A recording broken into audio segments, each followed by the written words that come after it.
Hello people, welcome to Rye House. It's my anniversary, so I'm 8 years with my wife, so I'm spending the day with this. You're not. Yeah? It's my beautiful hubby. Beautiful hubby. So anyway, my divorce will be coming home soon, and yeah, Andy's very kindly helped me prep the Rotax. This is Jacob Sharrock's old kart from last season. Jacob, welcome to your kart. And yeah, we just fired her up, so we're going to go out. This is the prep work that you do for GX UK, right? Going a Rotax to prep for GX UK. It's the handling and the power needed. Yeah, my neck's going to be sore for GX. Right, let's go.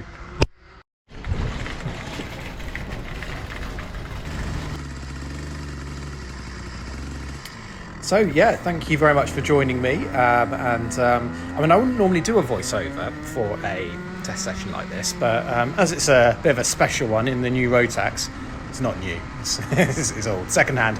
Yeah, I thought I'd give you a go and we'd see what it is. So this is actually the first lap. You know, you saw me exiting the pits there, just being really, really tentative. But actually, with a new surface, it's not that new anymore. The surface at Rye House has been down for a couple of years now. It fires up the tyres really quickly, so we're able to go for a flying lap pretty much straight out the blocks. And this today is just about trying to get used to the speed and the power of this new Rotax, which is significant. About 33 horsepower in a Rotax, and we're running the same tyres that GX run. So yeah, sort of similar amount of grips around the corners. So that was the first flying lap, and then we come up against these guys, yeah. So yeah, you basically at Rye House you've got an open pit lane, so you can cut out all day if you want. I mean, there's no way I'd ever be able to do that in a Rotax. I was thinking about trying to outpace these guys on the straights, but you can see the guy on the left there, he's actually got really good straight line speed, so I'm not able to do that, and it's all getting a bit messy. So we're going to go just up the inside of this guy. There's another guy on our left, and look, offline it's very, very green. The track is very, very green.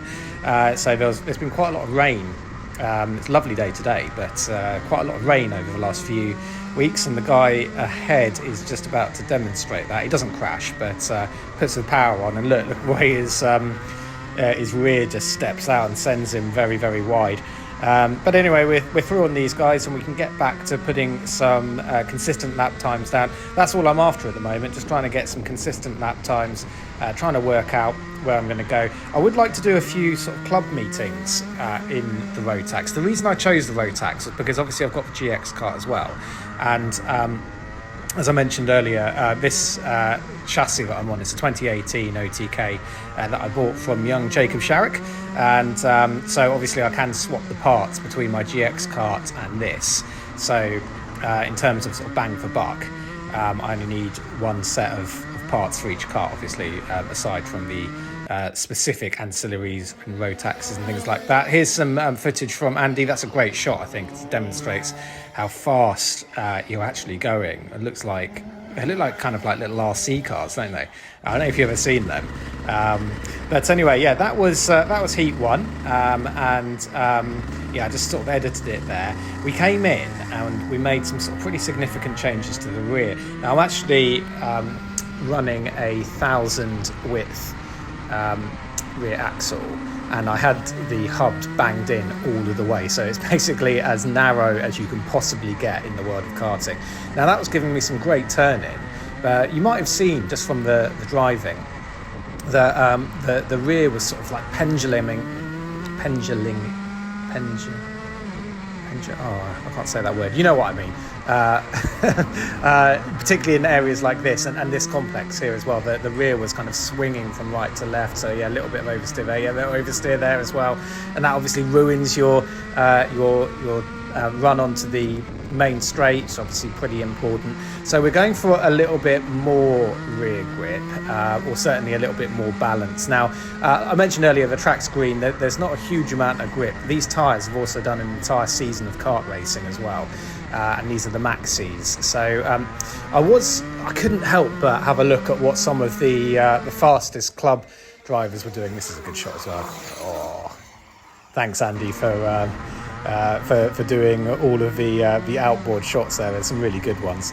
But yeah, I had a little look, and some of the speeds, they were doing sort of like, mid 35s. I got down to a mid 37, but they are on Mojos, probably new ones. One thing that I was a little bit worried about though is if you look at my speedometer, I top out about 61 miles an hour. I looked at another guy who's got the speedometer on YouTube, and he was topping out about 64 miles an hour, so we might need to have a look at why that is. Might be engine related. The gearing seems all right to me, to be honest. The gearing, we were revving up to about 14 and a half. I believe 14.8 is the maximum you should be revving to. My revs were dropping below 6,000 though. The revs ideally shouldn't drop below 6,000. I think in the slowest parts we were revving at about 5.9. So whether I should go up one tooth more. I don't really want to rev the nuts off this thing, particularly for a practice day. But anyway, yeah, like I say, at the moment, most of it is about building my race fitness up, because I'm recording this voiceover the day after I did this little test session, and I am knackered. It's another outboard from Andy. Whee! Look at that. He's gonna look at us going all the way around. It is physical, so I'm going to need quite a lot of seat time just to get used to, particularly the power. I'm used to the lateral, but the longitudinal sort of kick that you get. Oh, this is a moment here as well. That rear is still sort of stepping out, and almost in the tyre barrier there. That would have hurt. That would do it. I think you're braking from about 55 miles an hour there, so not an ideal situation to be in.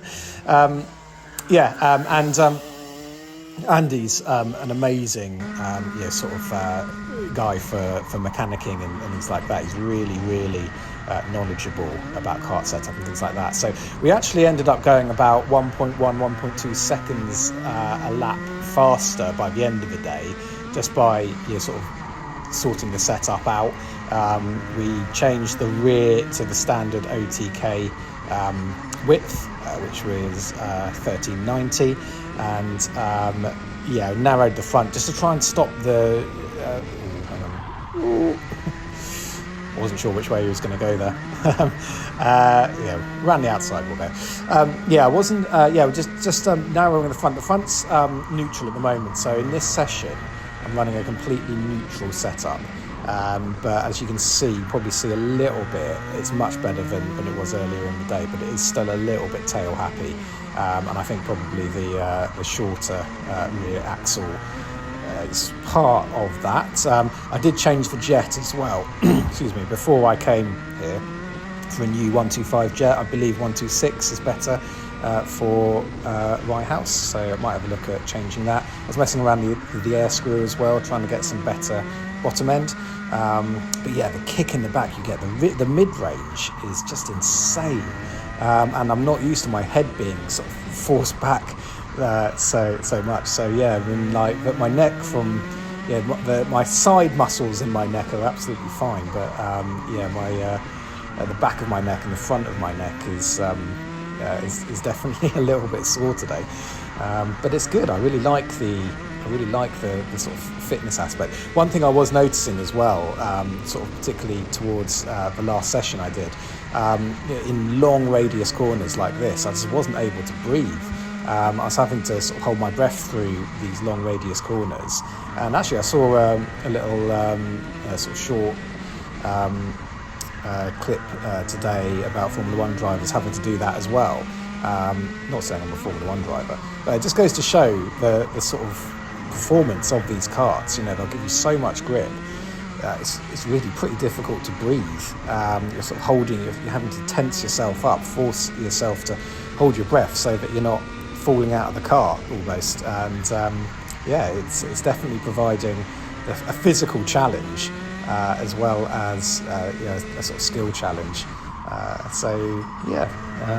Really, really good day. But yeah, changed a lot of things as well. We had a look at tyre pressures as well. My rears were overheating, probably as a result of all the rear sliding that I'm doing. And the way to tell, by the way, as well, is I'm going to sort of share what I'm learning, hopefully, all about oversteer again. It's that pendulum effect.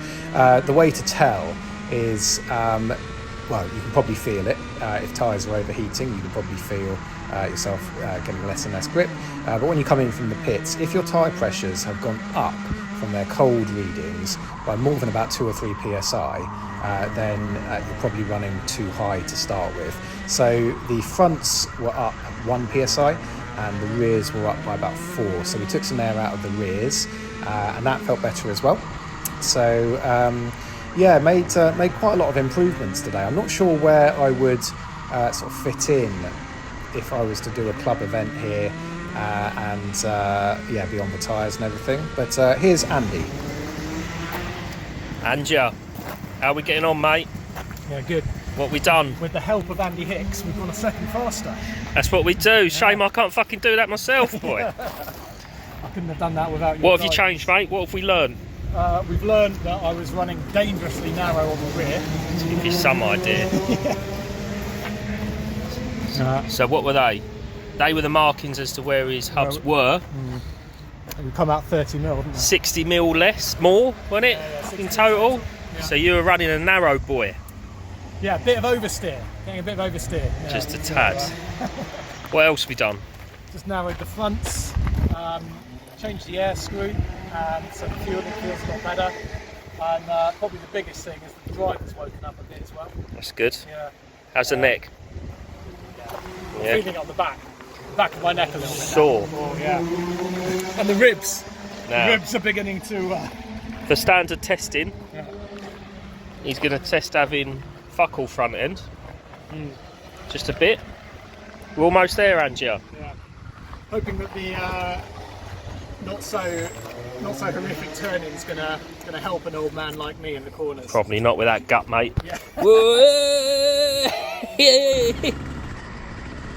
So, with the encouragement from young Andrew Hicks, we head out.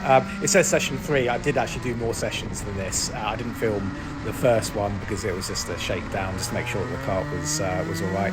But just trying to stop the kart from oversteering wildly, and we've taken out a little bit of front end.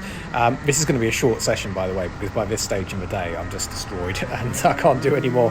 And obviously there's a GX race in Rye this weekend, so I don't want to completely destroy myself for that. But it was really, really useful just chatting things through with Andy. As Andy obviously was watching from around the circuit, he was asking me kind of where the oversteer was happening. Is it on entry? Is it mid? Is it exit? I kind of realised that I'm able to identify oversteer on the entry and mid corner, but I was almost sort of forgetting about it on the exit. And by looking at me and filming me, Andy was able to say, well, look, I think actually the positive front end you've got is kind of like over rotating even on the exit and ruining some of your drive. And I could see that when he showed me some of the footage of myself.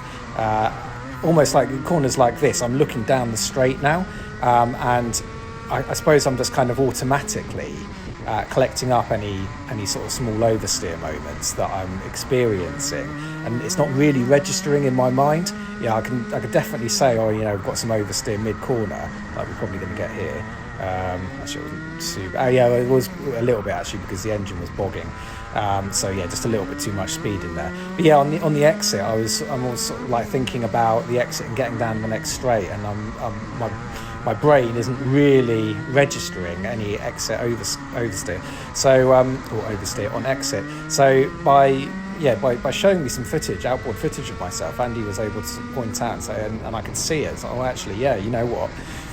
There is some exit oversteer, and we think that the culprit, other than my driving, which is obviously the main culprit, but something that might help is actually taking a little bit out of the front end. So we've gone narrow. You saw Andy showing the adjustment we'd made on the kart there, So we've gone a little bit narrower, and I'm going to go faster again in this session, even though my driving in this session is definitely showing some signs of fatigue. I'm not using all of the track, and you see in the second session that I filmed, I was kind of like maximising every millimetre of the track. In this session, you can see that my driving has become a little bit more sort of sloppy, I'm definitely at this stage now sort of just hanging on to the kart. And the kart can probably go quite a lot faster than I'm driving it. But even so, we still actually went a tenth faster than we did in the previous session that I filmed. So huge thanks to Andy. I suppose I'm new to Rotax. I have taken this kart out once before, but I'm still sort of new to Rotax, and I've had a go in Rich Melton Baxter's Rotax when he had one. Simon Fuller also very kindly let me have a go in his Rotax. So I've been in Rotaxes a couple of times, but it's sort of still very, very new, very green, and sort of trying to just help my brain recognise how fast these things are. Really, it's impossible not to be smiling when you're driving one of these things for the first few laps, and then you're sort of panting and you're you're hoping for the checkered flag to come out. But today, of course, there are no checkered flags, because you can just go round and round and round for as long as you want. 60 quid, you know what, it's really good value for money. Get yourself down Rye House and have a little blast. Well, it won't be a little blast, it's like 6 hours worth of blasting if you can handle it, which of course I can't. This will be a fairly short sort of final stint, and I could see that I was up, the direction was the right direction to go in, and just interested to know now what I need to do just to get a little bit faster. And he did also say into this corner here, I was actually backing off a little bit earlier and taking a really tight line in, and he was saying that some of the other people were going in deeper, covering more ground, more real estate, and but then sort of like powering through the sort of turn 2, getting the kart straight and powering through. I was going half throttle through there, trying to hold it half throttle, taking a much tighter line. So I'll probably try the other line. So definitely some time with my driving. We found quite a lot of time with setup as well, and it'll be interesting to see if I strap some stickier tyres on, what the potential is. And I think the engine, I don't want to say it's down on power. That would be ridiculous to say that.